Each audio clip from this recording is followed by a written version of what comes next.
चलिए बच्चों, आज हम करेंगे 7.4 का अंतिम प्रश्न 8वां। तो पढ़िए भैया गौरव, क्या है प्रश्न ये? बिंदुओं A -1, -1, B -1, C 5, 4 और D 5, -1 से एक आयत ABCD बनता है। ठीक। PQR और S क्रमशः भुजाओं AB, BC, CD और DA के मध्य बिंदु हैं। क्या चतुर्भुज PQRS एक वर्ग है? क्या यह एक आयत है? क्या यह चतुर्भुज है? सकारात्मक। बैठ जाइए। यहाँ पर ABCD हमें एक आयत बच्चों दिया गया है और PQRS इसकी भुजाओं के क्रमशः मध्य बिंदु हैं। A, B, C व D के निर्देशांक दिए गए हैं। हमसे ये पूछ रहा है कि PQRS ये कौन सा चतुर्भुज है? ये एक आयत बने है या वर्ग है या समचतुर्भुज है, क्या है ये? तो बच्चों इसके लिए हमें चतुर्भुजों के गुणधर्मों का पता होना आवश्यक है बच्चों। ये जो आयत, वर्ग, ये सब समांतर चतुर्भुज के ही भाग हैं या प्रकार हैं। तो इसके लिए हमें क्या करना होगा बच्चों? सबसे पहले ये जो हमारे पास PQRS एक चतुर्भुज बना है, इसकी सारी भुजाएं निकालनी होंगी और दोनों विकर्ण निकालने होंगे, और उसके पश्चात ही हम ये तय कर पाएंगे कि कौन सा ये चतुर्भुज है। चलिए, तो सबसे पहले हम इसकी सभी भुजाएं और विकर्ण निकालने का प्रयास करते हैं। यहाँ पर मध्य बिंदु सूत्र और दूरी सूत्र की सहायता से भुजाएं और विकर्ण आएंगे। यहाँ पर आप देख रहे हैं P किसका मध्य बिंदु है बच्चों? AB का। तो P के निर्देशांक निकालेंगे। तो सबसे पहले लिखेंगे P के निर्देशांक। थोड़ा लेंदी प्रश्न है तो जल्दी जल्दी फटाफट करना पड़ेगा इसको। P के निर्देशांक x1 + x2/2 और y1 + y2/2 सूत्र नहीं लिख रहे हैं हम। तो x1 की जगह क्या है बच्चों? -1 प्लस x2 की जगह भी क्या है? -1/2 और कॉमा y1 + y2/2। y1 की जगह क्या है बच्चों? -1 और y2 की जगह क्या है? +4/2। तो अब ये फाइनली निर्देशांक क्या आ जाएंगे, जरा हल कर लेते हैं। -2/-2, तो ये क्या आ जाएगा? -1 और -1 और +4, 3 बचेगा, तो ये आ जाएगा कॉमा 3/2। कैलकुलेशन जरा एक बार चेक करते रहिएगा। तो P के निर्देशांक आ गए हमारे पास -1, 3/2। बिल्कुल इसी प्रकार से हम Q के और R और S के निर्देशांक ज्ञात करेंगे। फिर लिखेंगे Q के निर्देशांक।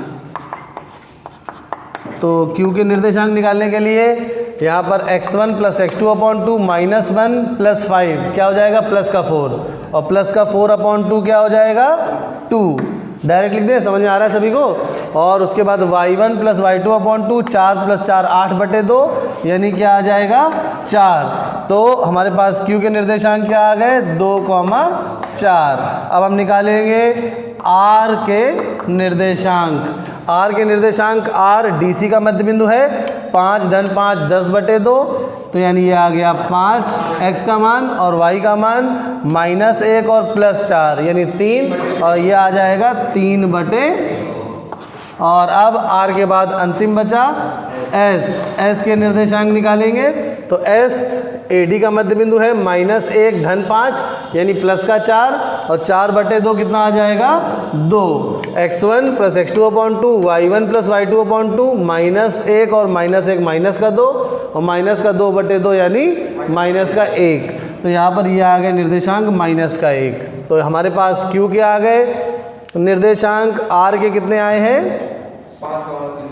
5, 3/2। यहाँ पर लिख ले रहे हैं। चलिए 5, 3/2। और फाइनली S के निर्देशांक 2, -1। तो हमारे पास PQRS में चारों शीर्षों के निर्देशांक आ गए। अब हम दूरी सूत्र का प्रयोग करेंगे और चारों भुजाएं और विकर्ण निकालेंगे। तो अब हम क्या करेंगे? सबसे पहले PQ निकालेंगे।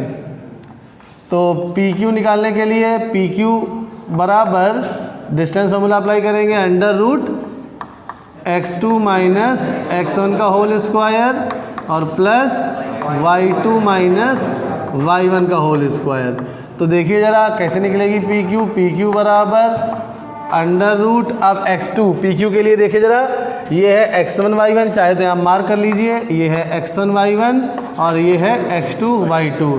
तो x2 माइनस x1, तो 2 माइनस 1, तो माइनस माइनस प्लस 1 हो जाएगा, यानी 2 धन 1 यानी 3, और 3 का वर्ग क्या आ जाएगा 9, और प्लस, समझ में आ रहा है, थोड़ा डायरेक्ट हो रहा है ये, y2 माइनस y1, तो y2 कितना है 4 और y1 कितना है 3/2, तो घटा के देख लेते हैं क्या आ रहा है, 4 ऋण 3/2, 4 ऋण 3/2, 2 लासापा हो गया, 8 ऋण 3 यानी आ जाएगा 5/2, और 5/2 का वर्ग यानी 25/4, तो ये आ जाएगा 25/4।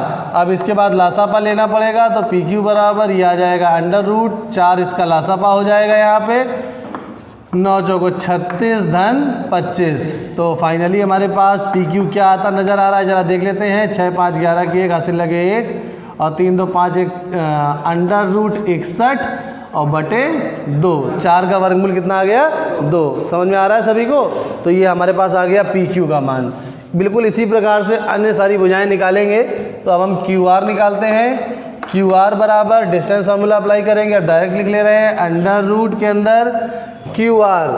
अब ये हो गया हमारे पास x1 y1 और इधर ये हो जाएगा x2 y2। x2 minus x1 5 minus 2 यानी 3, और 3 का वर्ग कितना हो जाएगा धन y2 माइनस y1 यानी 3/2 माइनस 4, तो शायद वही आएगा। पिछली बार भी हम लोगों ने यही किया था, देखिए 3/2 y2 और -4, तो बस खाली ऋणात्मक आएगा। तो यहाँ पर 2 लासापा हो जाएगा, 3 ऋण 4 दूनी 8, तो ये माइनस का 5/2 आएगा, और माइनस के 5/2 का जब वर्ग करेंगे तो ये धनात्मक ही आएगा 25/4 सॉरी। समझ में आ रहा है सभी को? तो नहीं आ रहा समझ में? तो यहाँ पर भी लिखेंगे प्लस का 25/4। तो जब ऊपर बिल्कुल सेम था तो सीधे डायरेक्ट ये लाइन लिख दें √61/2। तो अब सीधे सीधे लिख देंगे यहाँ पर क्यू आर बराबर, तो अब फाइनली क्यू आर बराबर सीधे आ गया हमारे पास √61/2 इकाई। क्यू आर के बाद अब चलते हैं आर एस की तरफ। तो अब हमें आर एस निकालना है, तो यहाँ पर भी वही प्रक्रिया, डिस्टेंस फार्मूला लगाएंगे। तो अब की बार ये हो गया x1 y1 और इधर ये हो गया x2 y2। तो x2 माइनस x1 का होल स्क्वायर यानी 2 माइनस 5, 2 माइनस 5 माइनस का 3 आएगा, और जब माइनस के 3 का वर्ग करेंगे तो प्लस का 9 आ जाएगा। समझ में आ रहा है?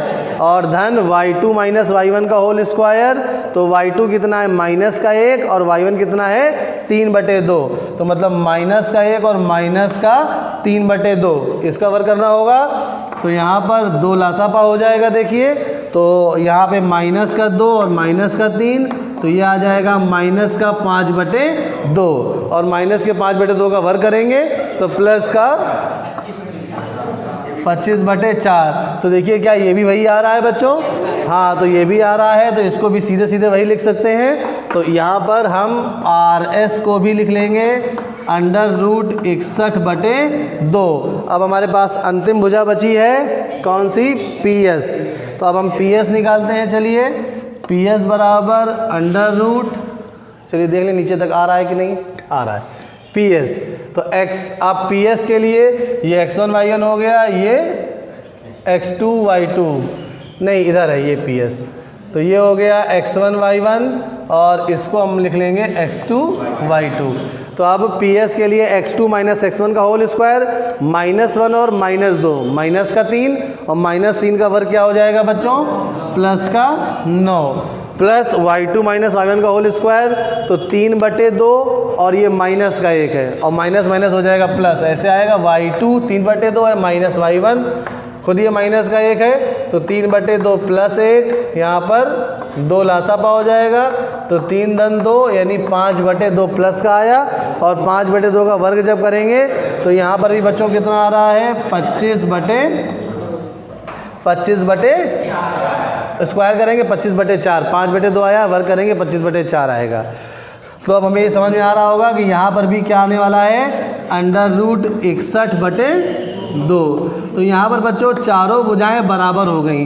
तो बहुत बच्चे यहाँ पर ये गलती कर सकते हैं कि चारों भुजाएं निकाल के ही कुछ एक लिख दें, कोई एक चतुर्भुज, मगर अभी चारों भुजाएं बराबर हैं तो दो संभावनाएं हैं, ये सम चतुर्भुज भी हो सकता है और वर्ग भी हो सकता है। सम चतुर्भुज होगा ये तो पक्का है, सम चतुर्भुज का पक्का है कि डेफिनेटली सम चतुर्भुज है ये। वर्ग है कि नहीं ये विकर्ण निकालने से पता चलेगा, क्योंकि प्रत्येक वर्ग एक सम चतुर्भुज भी होता है, प्रत्येक वर्ग एक सम चतुर्भुज होता है, परंतु प्रत्येक सम चतुर्भुज एक वर्ग हो ये आवश्यक नहीं है। सम चतुर्भुज वर्ग तब बनेगा जब इसके विकर्ण आपस में बराबर आ जाएंगे। तो अब हमें क्या करना होगा बच्चों, विकर्ण भी निकालने होंगे। तो अब यहाँ पर हम विकर्ण निकालेंगे डिस्टेंस फार्मूला से। अगर विकर्ण बराबर आ गए तो लिख देंगे ये वर्ग है, और अगर विकर्ण बराबर नहीं आए तो लिख देंगे ये सम चतुर्भुज है। ठीक है, चारों भुजाएं बराबर आने से एक चीज़ क्लियर हो चुकी है कि ये सम चतुर्भुज तो है ही। चलिए अब विकर्ण निकालते हैं। विकर्ण मतलब हो गया, एक हमारे पास विकर्ण पहला है PR और दूसरा है SQ। तो सबसे पहले मान लीजिए हमें PR निकालना है, तो विकर्ण PR निकाल लेते हैं। तो ये अब हम निकालेंगे PR, तो यहाँ पर भी डिस्टेंस फार्मूला ही अप्लाई होगा। तो PR बराबर अंडर रूट, अब ये एक तरह से मान लीजिए हो गया x1 y1 और ये हो गया इधर x2 y2। तो x2 माइनस x1 का होल स्क्वायर, 5 माइनस माइनस 1 यानी 6, और 6 का वर्ग क्या आ जाएगा 36, धन y2 माइनस y1 का होल स्क्वायर। तो 3/2 और 3/2 दोनों कट के 0 हो जाएंगे, 0 का वर्ग क्या हो जाएगा 0। तो ये हमारे पास PR बच्चों आ गया अंडर रूट 36 यानी 6 इकाई। अब PR के बाद हम क्या निकालेंगे SQ, क्योंकि एक विकर्ण PR है और दूसरा विकर्ण बच्चों इसका SQ है। तो अब हम SQ निकालते हैं, देखते हैं क्या आएगा। तो SQ निकालेंगे, तो SQ में भी डिस्टेंस फार्मूला, तो यहाँ पर SQ में मार्क कर लेते हैं। ये मान लीजिए हो गया x1 y1 और ये हो गया x2 y2। तो अब यहाँ पे देखिए ज़रा 2 माइनस 2, तो यानी 0 का वर्ग 0 हो जाएगा, प्लस x2 माइनस x1 का होल स्क्वायर, 2 माइनस 2 का होल स्क्वायर यानी 0 हो गया, प्लस y2 माइनस y1 का होल स्क्वायर 4 माइनस 1, तो 4 माइनस 1 यानी प्लस का 1 हो जाएगा, और 4 प्लस 1 5 का वर्ग, यानी यहाँ पर क्या आ जाएगा 25।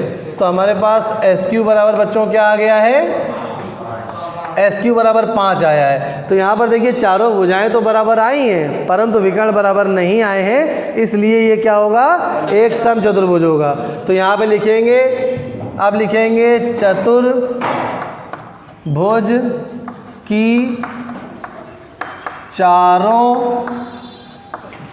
भुजाएं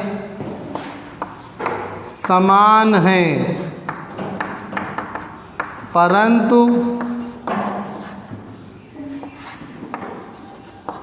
इसके विकर्ण असमान हैं। अतः चेक करिए पीछे क्या आ रहा है, यह एक क्या होगा, सम चतुर्भुज होगा। समझ में आ गया सभी को अच्छी तरह से बच्चों? पुनः बताने की आवश्यकता है? चलिए नोट कर लीजिए, धन्यवाद।